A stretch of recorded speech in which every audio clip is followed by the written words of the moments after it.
PNC, America's Black News Channel. Watch us on all major cable providers and major streaming platforms. Finally, news that speaks to us. I think he kind of described himself with that last statement, to be quite honest with you. That's just my opinion. Joining us now, legal analyst Ameshia Cross, justice correspondent Candace Kelley, and political analyst Brittney Cooper. By the way, Ameshia had her birthday yesterday, so we want to say happy birthday to Ameshia. But Ketanji Brown Jackson is the gift that keeps on giving for us. She is going to be a present to the Supreme Court with her presence. So, Candace, let me start off with you because the line of questioning yesterday was infuriating for a lot of us. I know a lot of people on Twitter was talking about what Ted Cruz said, what Josh Hawley said, what Marsha from Tennessee had to say, critical race theory, child pornography, being asked about her religion. But overall, what did you think of her performance? Well, listen, I want to add to that. Being asked, what is a woman, as if she is some biologist. And you're right, it was infuriating to hear this line of question that did not have to do with her judicial record. But her overall, response to the questions was something that we've seen from previous justices. Of course, I think the line of questions was different, but she didn't commit to a lot because she's not supposed to. She was asked about specific cases, as you said, whether critical race theory plays a part in what she does. She had to tell them, listen, I go through and have a methodology of what I do. I look at the case. I look at a case-by-case basis. There's a judicial philosophy that I follow. I look at precedent. Here is what I do and what I have been doing and what I will do on the court. She stuck to the script and didn't allow them to get her into saying certain sound bites so that they could use it for the future. Because really, as we know, this was just a whole political ad unfolding throughout the day. It was 13 hours of it. I mean, when you ask someone that deeply with pictures of babies in a book, what is critical race theory? It was really nonsensical. And you could see in her disposition at some point, she didn't go all the way over, but she certainly was just exacerbated and was kind of annoyed, I think. That's what I saw in her face about the questioning and the line of questions that didn't make sense. But she did not let it go her in. Brittney, I see you shaking your head. You agree? Absolutely. One of the things that's super interesting to me about watching this is that in many ways, I think when I was in my group chats yesterday with Black women, we were enraged, right? And largely just cussing with each other about the level of disrespect that she experienced because she's so extremely qualified. She absolutely stuck to the script. She didn't allow these folks to provoke her. She didn't stoop to their level. But isn't it amazing that you can be this qualified, you can be a preeminent judge in the country, and that when you're a Black woman with those kinds of credentials, what it means to ascend to the next level of your career is to be paraded around on a public stage for the Republican Party to have 3 days of being able to actively disrespect you, misread you, misunderstand you for political ends. And so they're trying to sort of cast her as disingenuous and not committed to the project of justice and judging impartially and fairly. And instead, what we see here clearly is that this is all about their own kind of partisan politicking and trying to sort of make her into a soundbite for that project. Yeah, Ameshia, this is just political grandstanding. I heard you say it yesterday, and everybody's kind of talking about it. Senator Cruz and his aspirations, maybe for 2024.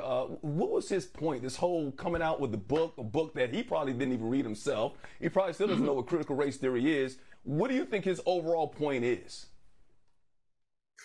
He really does not like the author. We learned that as the 1619 project got passed out more during this hearing than it probably has at any point. It's a lot of free publicity. But with that being said, Judge Jackson didn't write it. She has nothing to do with it, and CRT is not something that will ever be taken up by the high court. Quite frankly, it's not even a federal issue. But as Candace spoke of earlier, this was literally an audition. This was a training ground for Republicans to basically utilize in their midterms. They're trying to get that soundbite. They're trying to knock Ketanji Brown Jackson off her square. And I respect her so much because this is a woman who is poised. She is postured. She knew what was coming, and she was not taking the bait. At any given point, when you have senators ask her on a scale of 1 to 10, how much of a Christian are you? That's a ridiculous question. When you have them ask her, are babies born racist?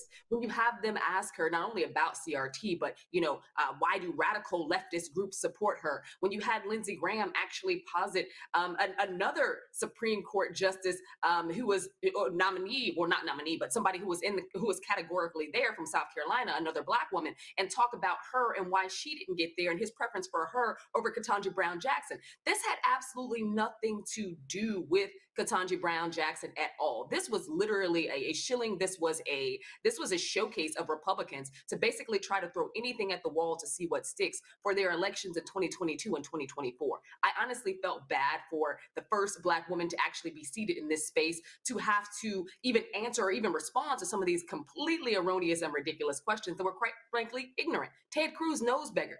He went to law school with Ketanji Brown Jackson. This is completely ridiculous.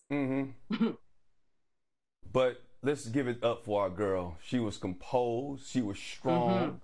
She kept her composure the entire time. But Candace, there was one time, I think it really in her opening statement when she was talking about the criticism that she was receiving from Hawley about her judgments or her sentencing when it came to child pornography, where she showed that passion. What do you think that did for her? Well, listen, first of all, I think that everybody kind of was engaged in what she was saying because they had to learn about what it takes to be a judge on the bench, because there's nobody up there that had been a judge to understand what it means to have a case in front of you, to go through the facts, to understand that some laws are outdated. How do you make up for that? Really, a lot of people were learning. They had to lean in. Even Senator Durbin said, this is something that Congress hasn't touched for 15 or 16 years, so it's kind of our fault too. So there was a lot of just good information where she basically said, you know what?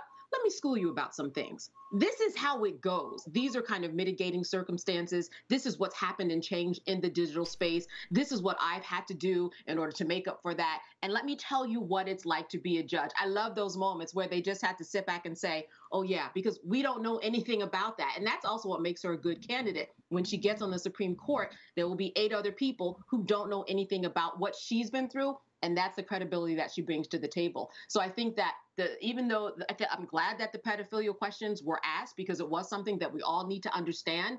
But what was great was that she made us understand it, and everybody got a lesson in civics, and everybody got a lesson in how these outdated laws actually work. It was just astonishing. Glad to see all of them lean in and learn from a master.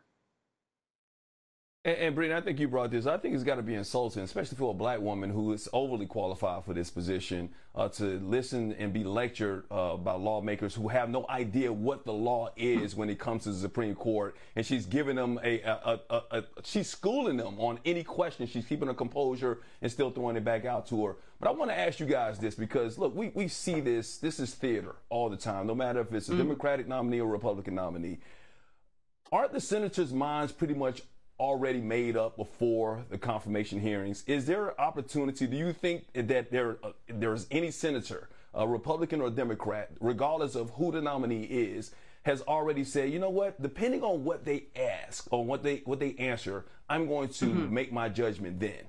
So isn't this just political theater overall? So is it time to change the process? I understand it is time for people and a reason for people, the nation, to be able to get to know the Supreme Court justice nominee and the person that's going to be on the Supreme Court possibly. But is it time to change this so it won't become such a political theater and so politicized? Look, Brittney? I think Absolutely. The problem here is not.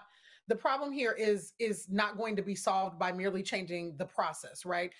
Because then what happens is that what attends to Black people is the idea that you can't cut it in the process and the rules need to be changed. There are many things that need to happen in the country around the way that Republicans in particular have politicized all of these critical markers of democracy and made them untenable. But in this moment, I think we have to be focused on the fact that yes, Ketanji Brown Jackson is a person who is being painted, who is a canvas, right, for Republicans to try to paint a narrative. But the thing the Republicans don't understand is that Black women are the masters of political theater.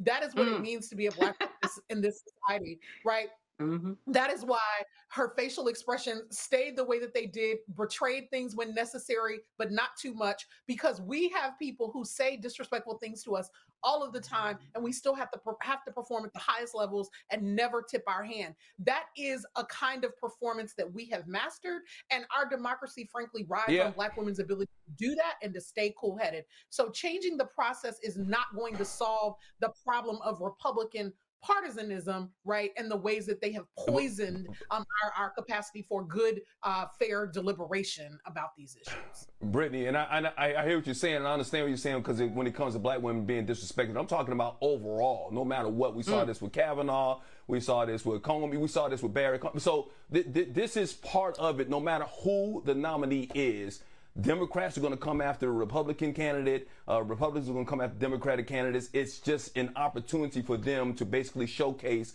and to get their agenda across, not necessarily change their mind or basically ask questions about that nominee. So, Brittney, Ameshia, I should say, you seemed like you were for changing that process.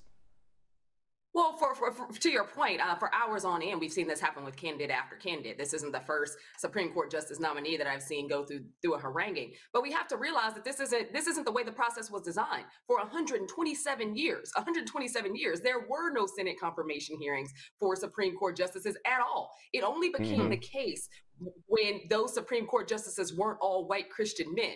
The first time when there was a Jewish nominee, that was when it was put up. It was created and utilized to basically try to thwart having anyone who was not a Christian white male on the court. So I think that we have to look at the fact that this wasn't initially described as a way to help Americans actually be able to get an understanding of who's actually being nominated in their judicial background. No, they didn't care. They cared about diversity on the court and they used that as a means to test that diversity and to eliminate it from actually taking place on the court to begin with. So I think that, in our historical relevance around the Supreme Court nomination process, specifically as we look at these hearings, we have to understand where this comes from. And I do think that, yes, it has become hyper-partisan over the past few decades. But with that being said, it as an institution was designed to keep this court all white, all male, and all Christian.